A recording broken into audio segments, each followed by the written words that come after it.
Hello friends, welcome back to my channel. मैं स्नेहा। आज मैं बात करने वाली हूँ हाइब्रिड हिबिस्कस पर। तो हाइब्रिड और देसी दोनों के बारे में आपसे थोड़ी सी बात करने वाली हूँ कि मतलब कि जो विंटर में है, जो हाइब्रिड हिबिस्कस होते हैं विंटर में बहुत अच्छे से चलते हैं, बहुत अच्छी उनमें फ्लावरिंग भी होती रहती है। और जो देसी वाले होते हैं वो उनकी थोड़ी सी मतलब कि ग्रोथ कम हो जाती है, थोड़ी सी क्या डोरमेंसी में चले जाते हैं और उनमें बहुत अच्छी फ्लावरिंग नहीं हो पाती है। तो हमारे हाइब्रिड हिबिस्कस तो इसी तरह से ब्लूमिंग करते रहते हैं, बहुत अच्छे इनमें फ्लावर आते रहते हैं। देखिए, आप रेगुलर इनको फर्टिलाइज़र अच्छे से देते रहिए। मुझे तो लगभग 20-25 दिन हो गए मैंने इनमें कोई फर्टिलाइज़र नहीं दिया है, मतलब 20 दिन लगभग हो गए। उससे पहले मैंने मस्टर्ड केक का फर्टिलाइज़र दिया था और तब से मैंने इसमें कोई फर्टिलाइज़र अभी नहीं दिया है, तो मैं दूंगी इनमें। और जो सबसे अच्छा रिजल्ट मुझे इनमें मिलता है बनाना पील का फर्टिलाइज़र, या फिर मैं फ्रूट और वेजिटेबल पील का जो फर्टिलाइज़र बनाती हूँ वो जो सबसे बेस्ट होता है वही इनमें बहुत अच्छा काम करता है। तो मैं रेगुलर उसको देती रहती थी, लेकिन अभी कुछ टाइम से मैंने एक बार मस्टर्ड केक फर्टिलाइज़र दिया, उसके बाद अभी तक कुछ भी नहीं दिया है। तो मैं आपको अपने सारे प्लांट दिखा देती हूँ कि किस तरह से इनमें फ्लावरिंग हो रही है। उसके बाद मैं इसकी केयर टिप्स में भी बात आपसे करने वाली हूँ। तो वीडियो पे लास्ट तक जरूर बने रहिए, और वीडियो अच्छी लगे तो लाइक शेयर कमेंट जरूर कीजिए। मेरे चैनल पर न्यू हो तो सब्सक्राइब भी कर लीजिए, और प्लीज़ बेल आइकन को भी प्रेस कर दीजिए ताकि आपको मेरी हर आने वाली वीडियो की नोटिफिकेशन मिलती रहे। तो वो तो मेरा देखिए पिंक वाला हाइब्रिड हिबिस्कस है। उसके बाद ये है येलो वाला। आज इसका फ्लावर थोड़ा ऑरेंजेस से कलर आया, नहीं तो इसमें येलो कलर के फ्लावर आते हैं, लेकिन आज इसका कलर थोड़ा चेंज हो गया है, शायद विंटर की वजह से होगा, और नहीं तो हमेशा आपने देखा होगा येलो फ्लावर ही खिलते हैं। ये भी एक पिंक हिबिस्कस है, ये भी हाइब्रिड ही है। और एक मेरा ऑरेंज कलर का और भी हिबिस्कस है, ये देखिए बहुत ज़्यादा ब्यूटीफुल है और काफ़ी ज़्यादा मतलब सुंदर इसमें फूल आते हैं। देखिए कितनी सारी कलियाँ आई हुई हैं, हर ब्रांच पे कलियाँ हैं और कितनी सारी कलियाँ क्वांटिटी में। तो अभी थोड़ी सी पत्तियां बीच बीच में येलो हो जाती है कुछ, तो एक आध दिन मैंने पानी नहीं दिया, भूल गई थी, गमला थोड़ा मिट्टी सूख गई थी, उस वजह से भी हो जाती है। और कुछ अभी जो इस समय बहुत ज़्यादा ठंड बढ़ गई थी उस वजह से भी इसकी पत्तियां येलो हो जाती हैं। तो आपको उसमें परेशान नहीं है, पानी का ध्यान रखिए, मिट्टी बिल्कुल सूखने नहीं देनी है आपको, उससे इसकी पत्तियाँ थोड़ी सी येलो हो जाती हैं इस तरह से। तो ध्यान रखें, थोड़ा सा एकदम भर भर के पानी भी नहीं देना है, और मिट्टी को थोड़ा सा हमेशा चेक करके पानी दे दीजिए। जब भी आपको मिट्टी सूखी लगे तो आप उसमें पानी दे दीजिए। और यहाँ पर देखिए ये भी एक है, रेड कलर का हाइब्रिड हिबिस्कस है और काफ़ी ज़्यादा सुंदर है। बस थोड़ा सा भी विंटर की वजह से इसकी थोड़ी सी हालत उतनी अच्छी नहीं है, मतलब पत्तियों का जो कलर है थोड़ा सा लाइट ग्रीन हो गया है। उसके बाद ये देखिए ट्रिपल लेयर हिबिस्कस है, ये एक ऑरेंज हिबिस्कस है। अब मैं इनके पॉट भी आपको दिखा देती हूँ। ये देखिए एक लगा है ग्रो बैग में, मतलब कि जो आटे की बोरी होती है ये उसी में लगा हुआ है।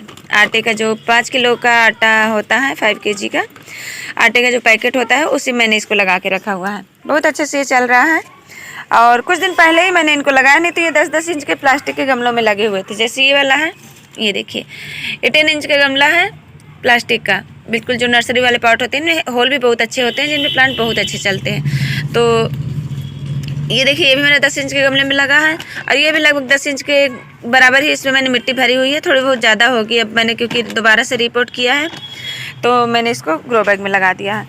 और ये देखिए एक बकेट में लगा है, लेकिन इसमें भी लगभग 10 या 12 इंच की मिट्टी ही है, आधे से भी खाली है ये, क्योंकि बहुत बड़ी बकेट थी और उस समय प्लांट मेरा छोटा था, तो मैंने इसको फुल करके बिल्कुल नहीं लगाया था। जब मैं दोबारा इसकी रिपोर्टिंग करूँगी तो मैं इसको थोड़ा और ऊपर करके लगा दूँगी। तो देखिए ये भी बहुत अच्छे से इसमें चल रहा है। तो गमले का तो यही है, अगर छोटा प्लांट आप लेकर के आते हैं तो आप छोटे गमले में लगाइए प्लांट को। जैसे कि आप नर्सरी से जब प्लांट लेकर आते हैं तो 8 इंच 10 इंच के गमले, 10 इंच का गमला जो होता है सबसे ज़्यादा बेस्ट होता है। तो 10 इंच के गमले में अगर आप प्लांट को लगा देते हैं तो वो ग्रोथ कम से कम 2 साल उसमें अच्छी ग्रोथ करेगा। उसके बाद आप उसको जब जैसे जैसे ग्रोथ बढ़ती जाए आप उसको रिपोर्ट कर दीजिए। ये लगभग मेरा 1.5 साल से इसी प्लांटर में लगा है। मैंने इसको पहले तो मैंने इसको छोटे से बिल्कुल 8 इंच के गमले में लगाया था, लेकिन उसके बाद मैंने इसको 10 इंच के गमले में लगा दिया। ये देखिए ये 10 इंच का गमला है सीमेंट का। तो अब 1 आध साल बाद मैं इसको, या फिर फरवरी के टाइम में मैं इसको लगा दूँगी थोड़ा बड़े से गमले में, तो इसमें और ज़्यादा मैं अच्छे से मिट्टी और खाद दे पाऊँगी। मतलब खाद ऊपर से जैसे वर्मी कंपोस्ट या गोबर की खाद देनी होती है तो थोड़ा सा डालते नहीं बनता, क्योंकि गमला पूरा भरा हुआ है। तो बस यही है, अगर शुरू में प्लांट लाते हैं आप तो 10 इंच के गमले में उसको आप लगाइए। आप बहुत ज़्यादा छोटा प्लांट है तो आप 8 इंच के गमले में भी लगा सकते हैं, नहीं तो 10 इंच का गमला सबसे अच्छा होता है। और इन प्लांट को मैं दिखा दूं आपको, इनको मैंने बकेट में ट्रांसप्लांट किया है। ये लगभग 1 महीने पहले मैंने इनको लगा दिया, नहीं तो ये भी प्लास्टिक के जो मेरे 10 इंच वाले गमले हैं उन्हीं में ये भी दोनों लगे हुए थे, दोनों प्लांट। तो मैंने इनको इस वजह से लगाया क्योंकि मुझे गमले खाली करने थे और मेरे पास मैंने बहुत सारे रोज़ के प्लांट लाए थे उस समय, तो उनको लगाने के लिए गमलों की ज़रूरत थी। तो मैंने फिर डायरेक्ट इनको थोड़ा बड़े में ही लगा दिया क्योंकि ये थोड़ा रूट बाउंड भी कर रहे थे, ग्रोथ उसमें भी बहुत अच्छी हो रही थी, फ्लावरिंग भी बहुत अच्छी हो रही थी। तो 10 इंच 12 इंच का गमला, 14 इंच का गमला, इतना मतलब काफ़ी होता है हिबिस्कस प्लांट के लिए। जैसे जैसे प्लांट आपका बड़ा होता जाए, काफ़ी दिनों का होता जाए, तो आप उसकी रूट प्रूनिंग भी कर सकते हैं। लेकिन रूट प्रूनिंग आपको या तो जुलाई अगस्त में करनी है या तो आप फरवरी में भी कर सकते हैं। सबसे बेस्ट टाइम जो होता है जुलाई अगस्त का होता है रूट प्रूनिंग के लिए। तो उसमें आप करके उसको वापस उसी छोटे गमले में फिर से लगा सकते हैं। तो इस तरह से लगा सकते हैं।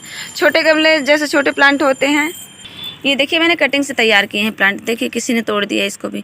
तो ये कटिंग से तैयार हुए प्लांटर मेरे 4-4 5-5 इंच के गमलों में लगे हुए। देखिए 5 इंच का मिट्टी का गमला है, 4 या 5 इंच का, उन्हीं में लगे हुए हैं और इसी में बहुत अच्छी फ्लावरिंग भी करते हैं। ये देखिए सिर्फ 4 इंच का गमला है, ये देखिए इतने छोटे से गमले में लगा हुआ है।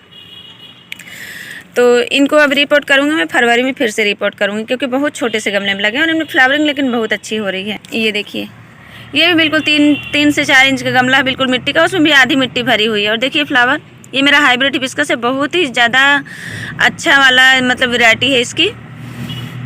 ये प्लांट मैंने कटिंग से तैयार किए थे, तो मैंने इनको बस छोटे छोटे गमले में ही ट्रांसप्लांट किया था उस समय। और इनको मैं फरवरी में लगभग 8 इंच के गमलों में शिफ्ट कर दूँगी। 8 इंच या फिर 10 इंच का मिल जाएगा, लेकिन पता नहीं 10 इंच का गमला लगा पाऊंगी कि नहीं, लेकिन 8 इंच के गमले में कम से कम इनको मैं लगा ही दूंगी। नहीं मिलेगा तो मैं इनको ग्रो बैग्स में लगा दूंगी। तो बस छोटे प्लांट को आप छोटे गमले दीजिए, बड़े प्लांट आपके होते जाते हैं तो आप उनको बड़ा गमला दीजिए। तो और भी यहाँ पर कुछ मेरे प्लांट है, ये देखिए एक हिबिस्कस और है, ये भी देखिए इसी तरह से 6-5 इंच के गमले में लगा हुआ है। ये देखिए 4 इंच के गमले में ही लगा है, ये देखिए ये वाला हिबिस्कस भी। और कलियाँ तो सभी में बहुत ज़्यादा आ रही, बहुत ही ज़्यादा। ये बस थोड़ी सी पत्तियाँ येलो हो रही क्योंकि मैं इनको पानी थोड़ा किसी दिन देती हूँ, किसी दिन नहीं देती हूँ, उसी वजह से सिर्फ।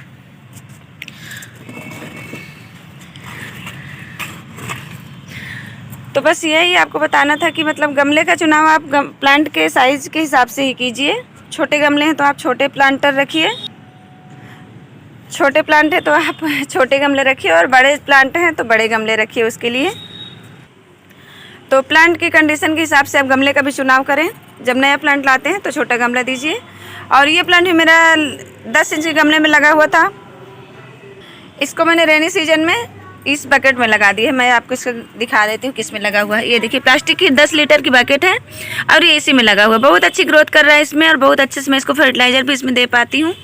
लेकिन अब देते देते ये वर्मी कंपोस्ट और गोबर की खाद देते देते काफ़ी भर गया ऊपर तक, तो अब इसमें उतनी ज़्यादा जगह नहीं बची, फिर भी अच्छी मतलब ग्रोथ करता रहता है। अभी मैं लिक्विड फर्टिलाइज़र ही देती थी इसको, मस्टर्ड केक का तो मैंने एक बार ही दिया है, बाकी मैं हमेशा अपने गार्डन में पूरे साल लिक्विड फर्टिलाइज़र देती हूँ। बनाना पील या फिर बनाना पील भी जैसे नहीं अवेलेबल हो पाता तो सिर्फ जो पोटैटो और ऑनियन पील्स होते हैं उन्हीं का फर्टिलाइज़र मैं इनमें देती रहती हूँ।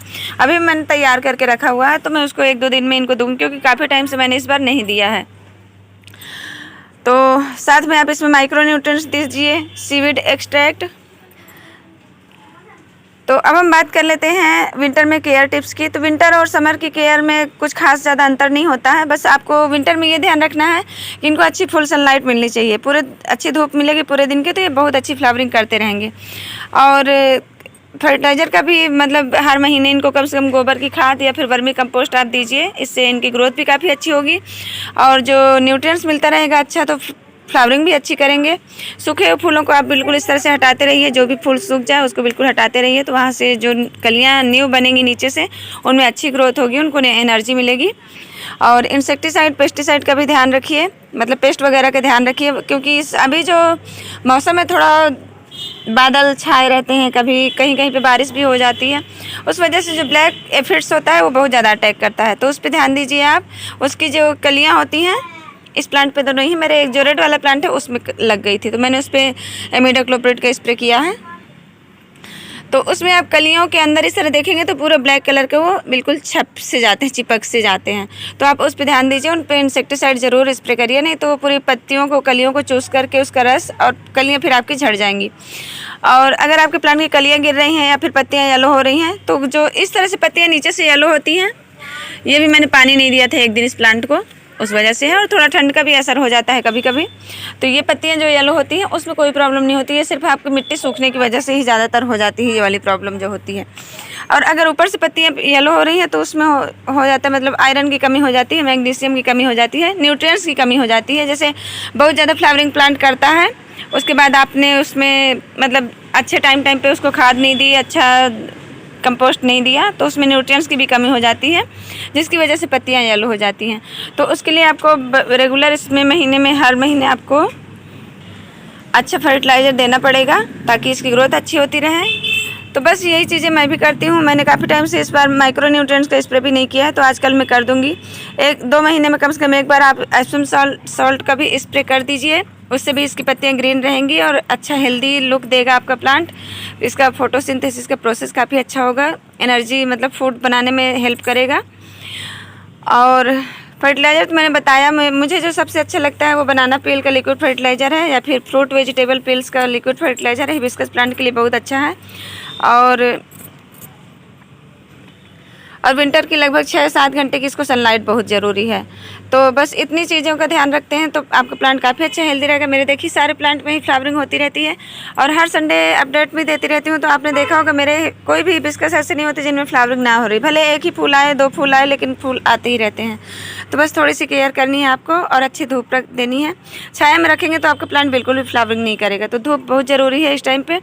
और जब पानी देते हैं तो आप एक बार अच्छे से इसको सावरिंग करके दीजिए पानी अच्छे से, मतलब इसकी पत्तियों को अच्छे से साफ़ करके ऊपर से पानी देंगे तो पाइप की हेल्प से आप पानी दे सकते हैं, जिससे पूरा अच्छे से बिल्कुल क्लीन हो जाए, तो और ज़्यादा अच्छा प्लांट रहता है।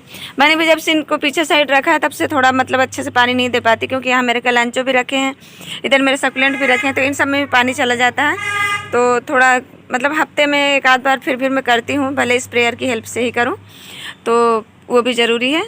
तो बस माइक्रो न्यूट्रिएंट्स का स्प्रे भी आप कम से कम 15 दिन में एक बार ज़रूर करिए, या तो 15 दिन में नहीं कर सकते तो 1 महीने में एक बार ज़रूर कीजिए। सीवीड एक्सट्रैक्ट माइक्रो न्यूट्रिएंट्स आता है, लिक्विड में आता है, आप लिक्विड वाले का कीजिए, और साथ में अच्छा फर्टिलाइज़र दीजिए, तो प्लांट की ग्रोथ भी होगी और फ्लावरिंग भी करेंगे। तो बस यही विंटर केयर है, थोड़ा सा ध्यान रखेंगे तो प्लांट आपका काफ़ी अच्छा हेल्दी ग्रो होगा, और कोई भी पेस्ट वगैरह अटैक नहीं होंगे, उनका भी आप अच्छे से ध्यान रखिए। अगर पत्तियां आपकी कर्ल हो रही तो उसमें भी आप इमिडाक्लोप्रिड का स्प्रे कर सकते हैं, वो पेस्ट की वजह से हो जाती है, नीचे से कुछ कीड़े लग जाते हैं जो पत्तियों का शेप बिगाड़ देते हैं, तो उसमें भी आप पेस्टिसाइड का यूज़ करिए जो भी, या तो फिर आपके पास हो उसका थोड़ी सी क्वांटिटी 2 ml लेकर के 1 लीटर पानी में आप उसका स्प्रे कर दीजिए प्लांट पे। स्प्रे आपको शाम के समय ही करना है, लगभग 4-5 बजे करना है, 4 या 5 बजे, दोपहर में नहीं करना है। धूप में करेंगे तो आपका प्लांट जल सकता है। और प्लांट को और ज़्यादा बुशी बनाने के लिए आप इसकी फरवरी में प्रूनिंग कर सकते हैं, आप इसको रेनी सीजन में प्रून कर सकते हैं। तो 15 जनवरी के बाद आप प्रून कर देंगे, फरवरी लगभग, तो मार्च से आपका प्लांट बहुत अच्छा हेल्दी ग्रो हो जाएगा, और उसके बाद खूब अच्छी फ्लावरिंग करेगा, अच्छा बुशी बन जाएगा प्लांट। जैसे आपके प्लांट में एक ब्रांच है तो आप उसको प्रून कर दीजिए तो बहुत अच्छा से। अभी विंटर में नहीं करना है, सिर्फ मैं आगे के लिए आपको बता रही हूँ, उस पर मैं अलग से वीडियो फिर बनाऊँगी, तो आप ज़रूर देखिएगा। तो बस फ्रेंड्स यही थी बस थोड़ी सी केयर जो हिबिस्कस प्लांट के लिए ज़रूरी है। और बस आज के लिए इतना ही, मिलते हैं नेक्स्ट वीडियो में नेक्स्ट टॉपिक के साथ, तब तक के लिए बाय।